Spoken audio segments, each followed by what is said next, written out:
I stood there in the dim kitchen, the scent of her jasmine perfume clinging to the air like a ghost, and felt the first fracture in my chest, a betrayal so sharp it carved out pieces of me I'd never get back. Julia Reyes, 28-year-old aspiring painter from Brooklyn, reduced to staring at the eviction notice fluttering on the fridge door. We'd come to Spain 2 years ago, Juliana and I, fleeing the grind of New York galleries that chewed up queer artists like us and spat out bones. Seville was supposed to be our rebirth, sun-drenched studios, flamenco rhythms pulsing through our veins, and love fierce enough to outlast the Sirocco winds. But dreams, like pigments, fade when diluted by doubt. That morning, as the Guadalquivir River swelled with autumn storms outside our window in the Triana neighborhood, I traced the curve of Juliana's sketchbook on the table, half-finished portraits of us tangled in bedsheets, her bold strokes capturing the freckles across my collarbone.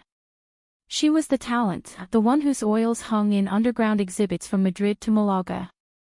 I was the steady hand, mixing her colors, hauling canvases through narrow alleys, whispering encouragements when critics dismissed her as too emotional for the market. We'd met at a loft party in Williamsburg, her laugh cutting through the haze of cigarette smoke, my heart lurching when she pinned me against a brick wall and kissed me like the world was ending. "You're my anchor, Jules," she'd murmured then, her fingers weaving through my hair. Now, that anchor felt like a chain dragging me under. The phone buzzed, a text from our mutual friend Sophia, the expatriate sculptor with a penchant for too sweet sangria. "Heard about Jay and Elena. You okay? Drinks at El Rinconcillo tonight." I typed back a lie, thumbs flying, "Fine. Just need space." But space was the last thing I wanted, it echoed with her absence. Elena Voss, 55, enigmatic, with a fortune from Silicon Valley tech ventures she'd parlayed into art patronage. She'd swooped into our lives 6 months ago at a gala in the Alcazar, her eyes lingering on Juliana's latest piece, a triptych of lovers embracing amid crumbling ruins, symbolizing queer resilience in a world that still whispered slurs. "This speaks to the soul's quiet revolutions," Elena had purred, her voice like aged bourbon, and just like that, invitations followed.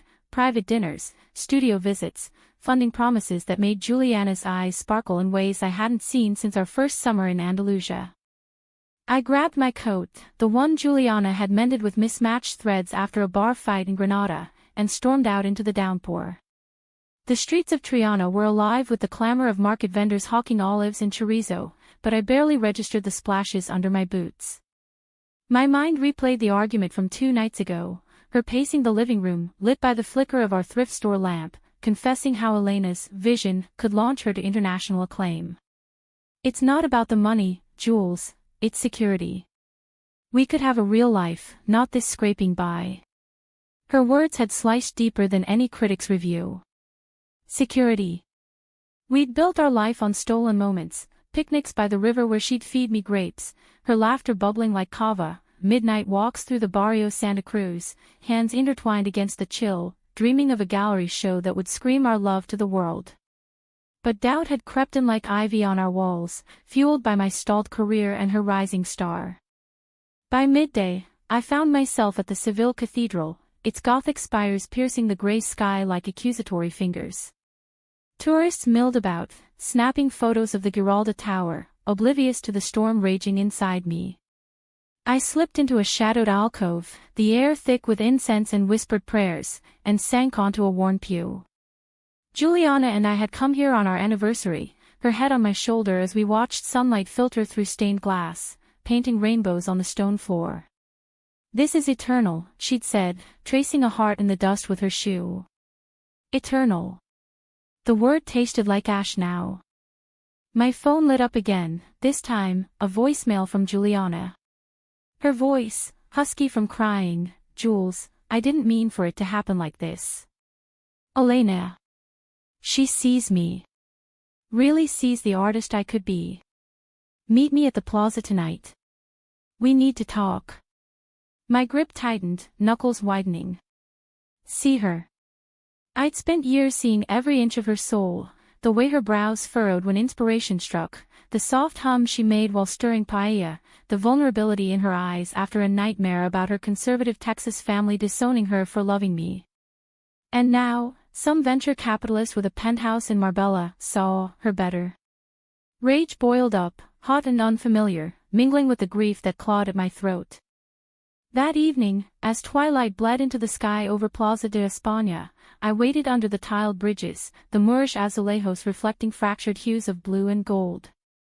The air hummed with the strum of guitars from distant bars, and couples, straight, queer, in between, strolled arm in arm, their silhouettes blurring in the mist. Juliana appeared like a vision from one of her paintings, dark curls damp from the drizzle, her olive skin glowing under the lamps, wearing the red dress I'd bought her in Córdoba, the one that hugged her curves like a lover's promise.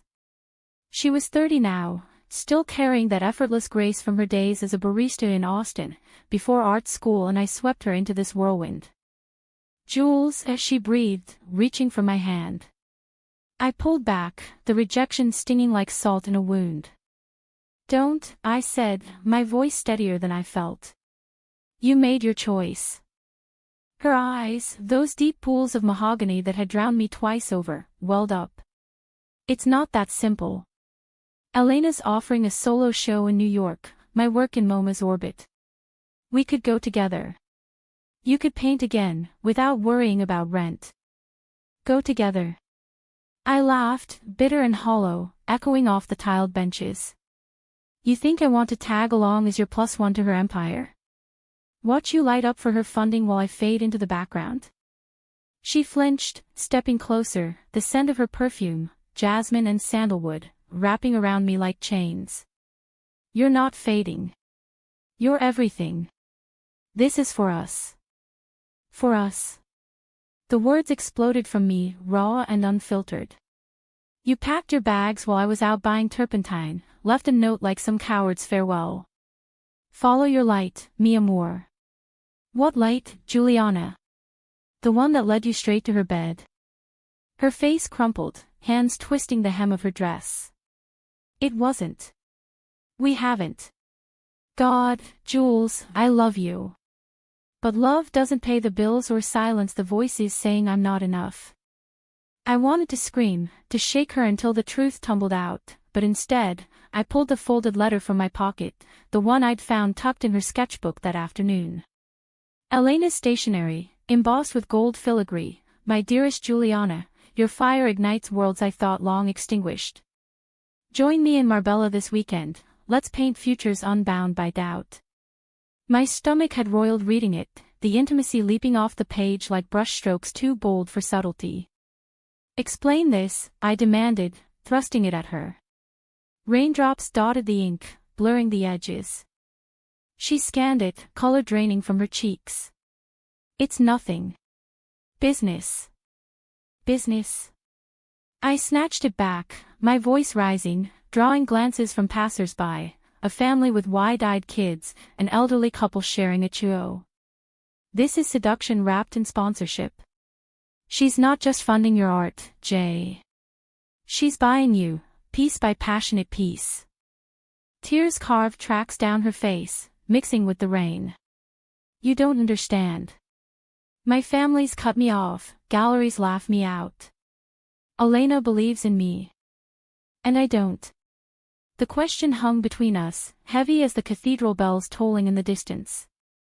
I'd believed in her from the start, through the homophobic jeers at her first queer art collective show, the nights she doubted her worth after a bad review, the way she'd curl into me after calls with her mother, who still prayed for healing from her phase. I'd been her rock, her muse, her everything. And now, we stood there, the plaza's fountains murmuring like forgotten confessions, as the weight of unspoken fears pressed down. I revealed the truth to myself that night, I whispered, more to the shadows than to her. "You're not leaving because of money. You're running from us, from the messiness of loving someone who sees all your cracks."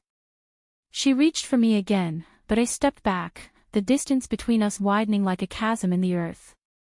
"Jules, please." "No," I said, the word a lifeline I clung to. "Go to Marbella. Chase that light. But know this, I'll find my own." As she turned, silhouette dissolving into the crowd, a piece of my heart went with her. But in the hollow left behind, something stirred, a quiet defiance, the first stroke of a new canvas. The days blurred into a haze of turpentine and tears, my tiny studio in Triana becoming a fortress of half-finished oils and crumbled sketches. Juliana's absence echoed in every corner, the empty hook by the door where her scarf once hung, the silence where her humming used to fill the air during lazy Sunday brunches of tostadas and fresh oranges. I threw myself into painting, not for galleries or glory, but for the catharsis of color bleeding onto canvas, vibrant crimsons for the rage, deep indigos for the sorrow, golds for the fleeting joys we'd stolen from Seville sunsets. Sofia became my lifeline, dragging me to El Rinconcillo, the oldest tapas bar in Spain, where the walls whispered stories of lovers lost and found. Over plates of jamon iberico and glasses of fino sherry, she'd listen as I dissected the wreckage. Elena's no saint, Sofia confided one night, her sculptor's hands gesturing wildly, clay still flecked under her nails. I heard whispers at the last expo, shady dealings, undercutting emerging artists to flip their work for profit. She's not sponsoring, she's speculating. The words lodged in my gut like a dull ache. I dismissed Elena as a harmless eccentric, her white blonde bob and designer caftans masking the predator beneath. But Sofia's intel gnawed at me, fueling late-night scrolls through art forums and expat gossip threads. Threads unraveled. A young painter from Barcelona ghosted after Voss's mentorship, his pieces resold at auction without credit, a queer collective in Valencia accusing her of poaching talent with NDAs that silenced dissent. Was this the vision Juliana chased? Not elevation, but exploitation. 2 weeks after the plaza, a package arrived, Juliana's handwriting on the label, postmarked from Marbella. Inside, her favorite brush set, the one with the ergonomic handles I'd gifted her for her birthday, wrapped in a note, "These belong with you. I'm sorry. Jay, no please, no promises, just a severance, clean as a scalpel cut." I hurled it across the room, the bristles scattering like accusations, and collapsed onto the floor, sobs racking my body until dawn crept in, painting the tiles in pale light. But grief, I've learned, is a cruel teacher. It strips you bare, then hands you the tools to rebuild. I started small, morning walks along the river, watching rowers slice through the water, their strokes a rhythm of persistence. I enrolled in a local life drawing class at the Escuela de Bellas Artes, surrounded by students half my age, their enthusiasm a balm to my jaded soul. There, amid the scent of charcoal and linseed oil, I met Clara, a 26-year-old illustrator from Chicago, with cropped black hair, wire-rimmed glasses, and a laugh that cut through the room like sunlight through fog. Clara noticed me first, during a break, as I smudged graphite on my forehead without realizing. "You've got a war on your face," she teased, handing me a tissue, her Midwestern twang warming the chill air.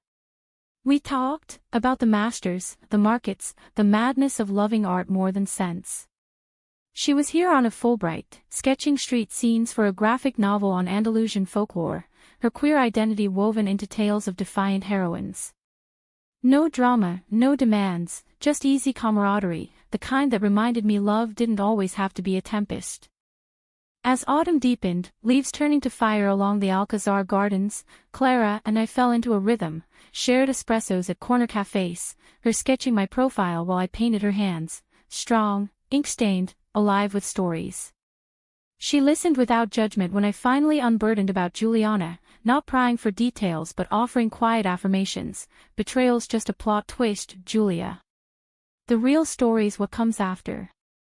Her words echoed in my sketches, infusing them with a tentative hope, portraits of women unbound, striding through ruins toward horizons unseen.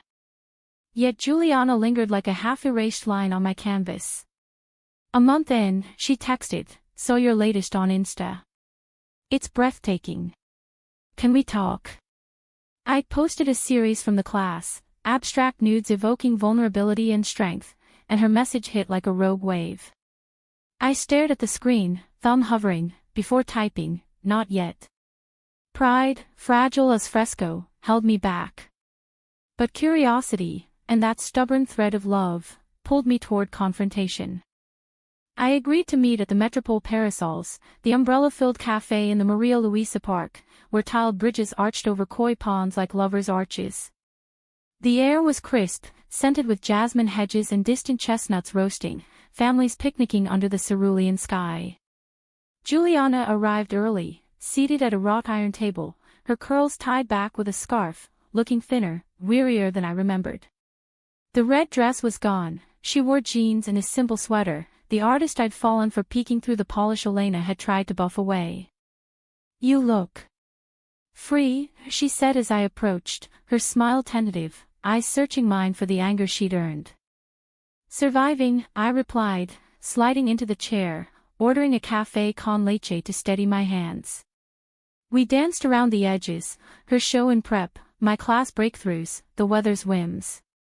Then, the dam broke. "I know about Elena," I said flatly, pulling out my phone to show the forum screenshots Sophia had compiled. "The buyouts, the silenced voices.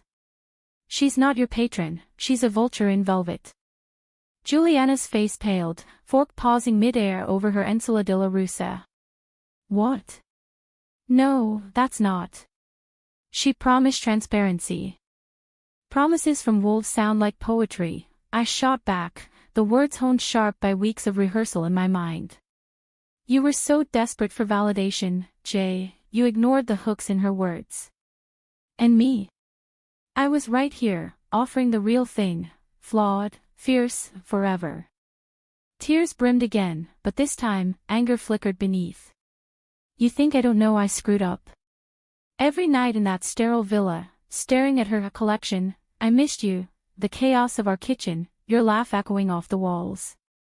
But you never fought for this, Julia. You let me drift." The accusation landed like a slap, forcing me to confront my own shadows. Had I? Buried in my insecurities, supporting from the sidelines while resentment simmered unspoken. "I fought by staying," I whispered, voice thick. "By believing when you didn't. But love's not a solo exhibit, it's a duet, messy and mutual." She reached across the table, her fingers brushing mine, electric, familiar. "Then duet with me again. Leave this pride behind, we can start over." For a heartbeat, I wavered, the old pull tugging at my resolve. But Clara's voice echoed, "The real story's what comes after." I withdrew my hand gently. "Pride isn't something to leave behind, Jay. It's what I'll build on. You need to find yours, without her shadows or mine." As I walked away, the park's fountain singing farewell, a weight lifted, not gone, but lighter. Betrayal had cracked me open, but in the fissures, light poured in. Winter wrapped Seville in a gentle chill, the kind that nipped at your cheeks during feria prep, when streets bloomed with polka-dot tents and the air thrummed with anticipation.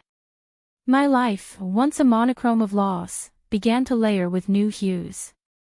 Clara and I deepened our dance, not a whirlwind romance, but a slow waltz of shared silences and stolen glances. We'd wander the real Alcazar at dusk, her arm brushing mine as we marveled at the Mudéjar patios, fountains bubbling like secrets. "You're painting again," she'd observe one evening, studying a fresh canvas in my studio, a woman emerging from storm clouds, arms outstretched toward a dawn sky. Not just surviving, thriving. Thriving.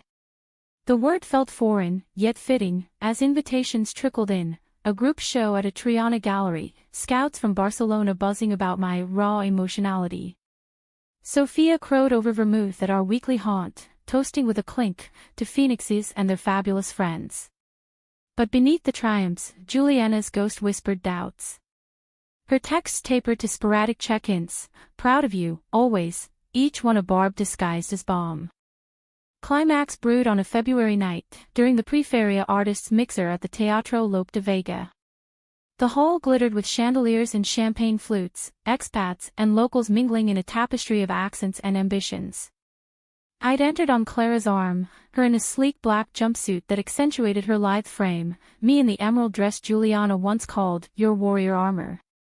We laughed through small talk, her hand warm on the small of my back, until Elena Voss materialized like a specter, flanked by sycophants, her caftan shimmering like fool's gold.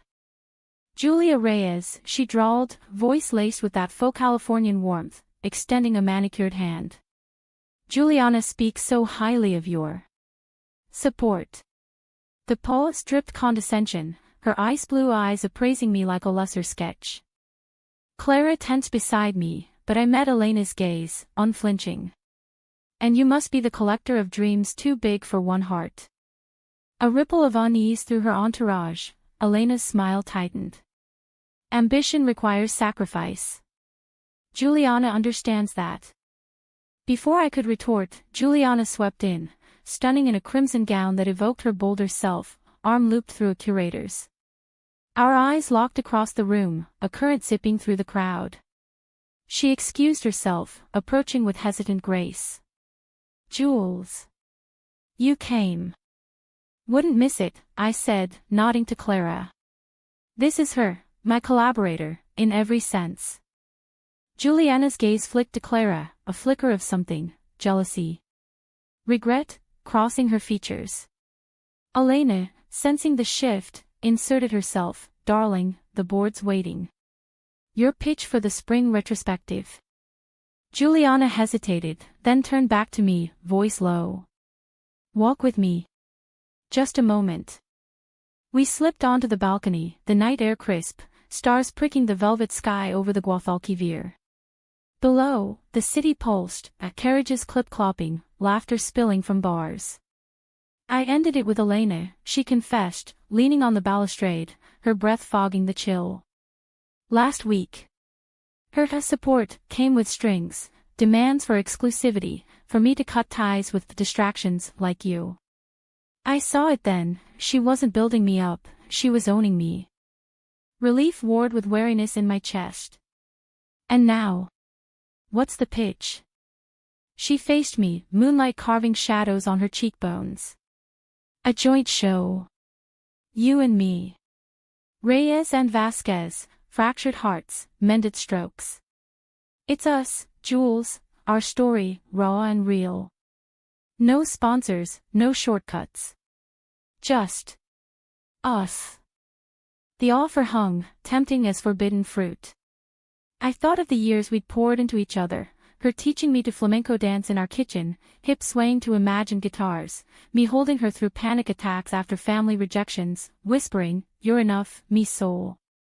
But time had reshaped us, betrayal's scar tissue made me stronger, less willing to mend what might fracture again. It's beautiful, I said softly, tracing the balcony's ironwork. But our story's already in my work, in the solos I'm painting now. Yours should be too. Separate canvases, maybe intersecting someday. Not fused out of fear.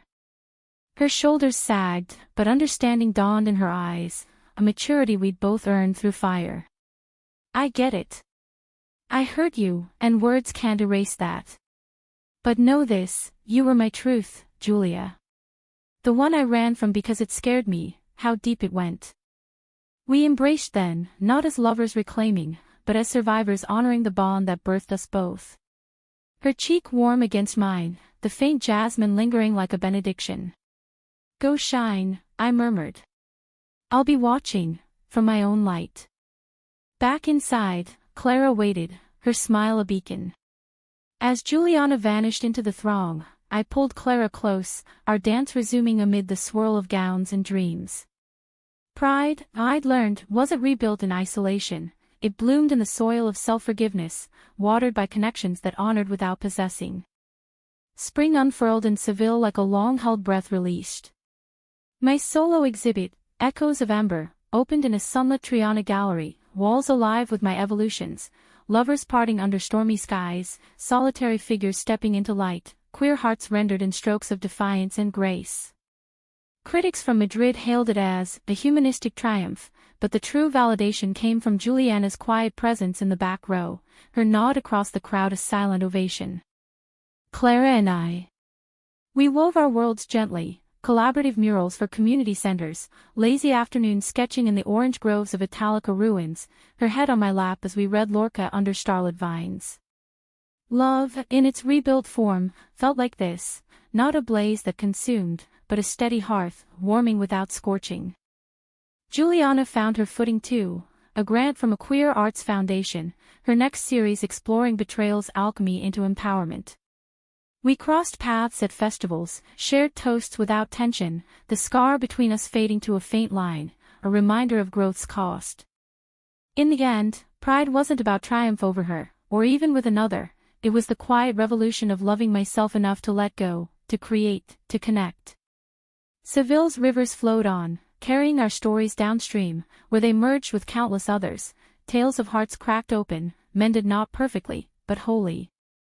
And in that imperfection, we found our humanity, fierce, flawed, forever unbound.